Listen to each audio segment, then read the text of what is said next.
नमस्कार प्रेक्षकांनो, स्वागत आहे आपल्या मराठी यूट्यूब चॅनलवर। आज आपण पाहणार आहोत संकष्टी चतुर्थीची संपूर्ण माहिती। पहिलं, संकष्टी चतुर्थी म्हणजे काय? संकष्टी चतुर्थी हा भगवान श्री गणेशाला समर्पित पवित्र व्रताचा एक दिवस आहे। प्रत्येक महिन्याच्या कृष्ण पक्षातील चतुर्थीला संकष्टी चतुर्थी साजरी केली जाते। संकष्टी म्हणजे संकटांचा नाश करणारी।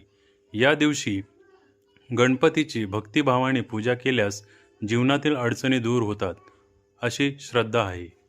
व्रताचे महत्त्व: पहिलं, सर्व संकटे आणि विघ्ने दूर होतात। दुसरं, बुद्धी, यश, सुख, समृद्धी आणि आरोग्य प्राप्त होते। तिसरं, मनोकामना पूर्ण होण्यास मदत होते। चौथं, कुटुंबात आनंद आणि शांतता नांदते। व्रत कसे करावे? पहिलं, सकाळी लवकर उठून स्नान करावे। दुसरे, स्वच्छ कपडे परिधान करून गणपतीची मूर्ती किंवा प्रतिमेची पूजा करावी।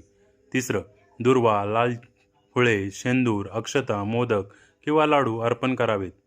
चौथं, ओम गणपते नमः या मंत्राचा जप करावा। पाचवं, संकष्टी चतुर्थीची कथा वाचावी किंवा ऐकावी। सहावं, चंद्रदर्शन झाल्यानंतर चंद्राला अर्घ्य देऊन गणपतीची आरती करावी। सातवं, त्यानंतर उपवास सोडावा। पूजेसाठी लागणारे साहित्य: गणपतीची मूर्ती किंवा फोटो। दुसरं, दुर्वा। तिसरं, लाल फुले। चौथं, शेंदूर। पाचवं, अक्षता। सहावं, नारळ। सातवं, मोदक किंवा लाडू। आठवं, अगरबत्ती, दिवा, कापूर। नववं, फळे आणि नैवेद्य। गणेश मंत्र: ओम गणपते नमः। गणपतीची आरती: सुखकर्ता दुःखहर्ता वरता विघ्नाची। ही आरती म्हणून उपवास आणि हे सोडावे। उपवास: पहिलं, अनेक जण दिवसभर निर्जळी किंवा फळाहार करतात। दुसरं, चंद्र दर्शनानंतर उपवास सोडला जातो। अंगारकी संकष्टी: जेव्हा संकष्टी चतुर्थी मंगळवारी येते तेव्हा तिला अंगारकी संकष्टी म्हणतात।